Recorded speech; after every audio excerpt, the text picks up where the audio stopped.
ఏమండి అసలు అందులో వెర్రితనం ఏముందండి? పండే భూమినిచ్చింది ఆయనే కదా, ఆయనే కదండి ఇచ్చాడు. పంటలు పండించుకున్నాడు, పంటలు బాగా పండాయి, దాచుకోవాలనుకుంటున్నాడు. 4 కాలాల పాటు సంతోషంగా ఉండాలనుకుంటున్నాడు. ఇందులో తప్పేముంది చెప్పండి? ఏంటండి అతను చేసిన అన్యాయం ఏముంది చెప్పండి? ఎవరిదైనా లాక్కున్నాడని ప్రభు చెప్పాడా? ఎవరిదైనా దోచుకున్నాడని చెప్పాడా? ఎవరిదైనా అన్యాయంగా లాగేసుకుని ఇదిగో దౌర్జన్యంగా ఆస్తిని సమకూర్చుకున్నాడని ఏమైనా చెప్పాడా ప్రభు? అదేం లేదు కదండి. పంటలు బాగా పండాయి, దాచుకోవాలనుకుంటున్నాడు.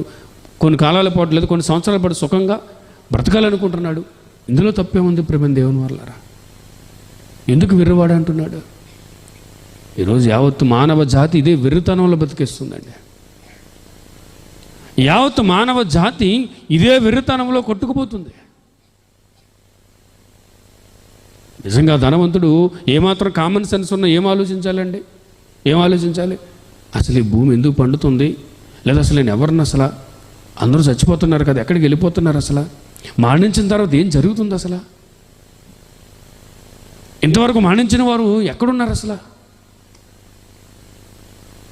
ఇలా ఆలోచించకుండా ఇంకా భూమి మీద ఇంకా ఏదో సంపాదించుకోవాలని కనబడుతున్న ఈ శరీరం కోసమే ఆలోచిస్తున్నాడు చూసారా? అందుకే దేవుడు ఏమన్నాడు? వెర్రివాడా. అందుకే విని వెంటనే ఈ రాత్రే నీ ప్రాణం అడుగుతున్నారు వారు. ఈ రాత్రి నీ ప్రాణం పోతే ఏం చేస్తావని ప్రాణాన్ని ఎందుకు గుర్తు చేస్తున్నాడు అని అంటే, ప్రాణం కంటే విలువైనది ఏది లేదు కదా, నేను ప్రాణంతో ఉంటేనే కదా ఇవన్నీ వినియోగించుకోగలుగుతాను. అసలేంటి అసలు నా జీవితం ఏంటి అసలు అని ఆలోచించకుండా కేవలం బతుకున్నప్పుడున్న జీవితం గురించి ఆలోచిస్తున్నాడు. అందుకే దేవుడు అంటున్నాడు వెర్రివాడా. ఇప్పుడు ఆలోచించుకుందాం, ఈ ప్రాంగణంలో ఉన్న వారందరం నిజంగా మనం ఎలా ఉన్నాం ప్రేమ దేవుని వారలారా? ఎలా ఉన్నాం?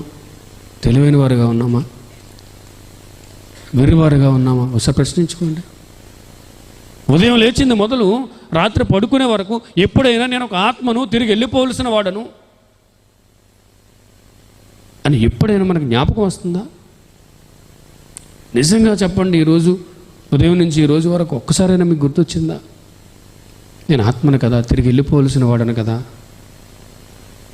నేను తిరిగి వెళ్ళిపోవలసిన దానను కదా, నేను కూడా ఎప్పటికైనా తిరిగి వెళ్ళిపోవలసిన వాడిని కదా, నేను ఎక్కడికి వెళ్తాను అసలు? ఇంతవరకు బ్రతికి నేను ఎక్కడికి వెళ్ళిపోయాడు అసలు?